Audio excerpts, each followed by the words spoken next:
कथा सुनने लगे। उस समय कृष्ण, बलराम और सुभद्रा कहीं गए हुए थे। तीनों वापस आए। तीनों जब वापस आए तो दरवाजे पे खड़े हो गए भगवान, और रोहिणी माँ कथा सुनाने लग गई कि कृष्ण के जाने के बाद गोपियां किस तरह से तड़प रही हैं। जब कृष्ण के वियोग में गोपियों की हालत कैसी थी, ये कथा जब कृष्ण ने सुनी तो द्वार पर खड़े खड़े कृष्ण रोने लग गए।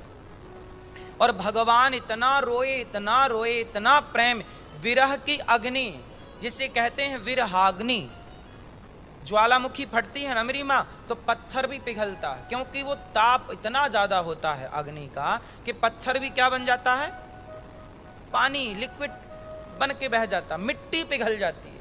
अधिक ताप हो तो सोना और चांदी और लोहा तो पानी बन जाता है।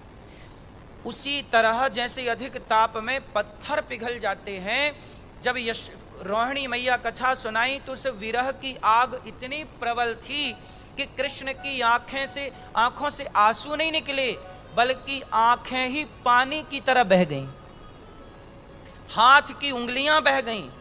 भगवान कृष्ण का शरीर पानी बनकर बहा जा रहा है। तब नारद जी आए, नारायण नारायण, मैया कथा रोको रोको रोको रोको। रोहिणी माँ बोली क्या हुआ? वो देखो कृष्ण पिघल गए। माँ ने जाकर देखा, लाला क्या हुआ? तेरी आंखें कहाँ गई लाला? तेरा मुंह कहाँ गया? तेरे कान कहाँ गए? तेरे हाथ कहाँ गए? तेरे पांव कहाँ गए? सब पिघल गया, पूरा शरीर पिघल के पानी बनने वाला था।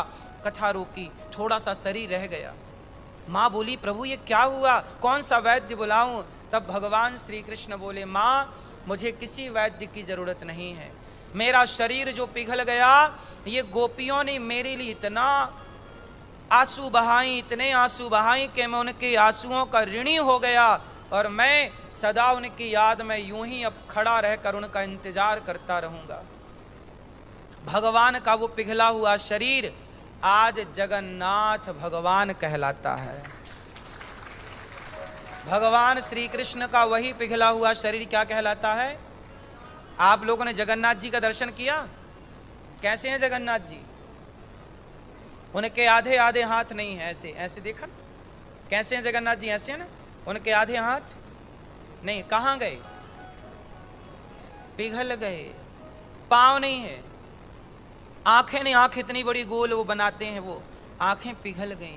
इसलिए उनकी आंखों की जगह सपाट है। सपाट मतलब बिल्कुल एक सा, प्लेन।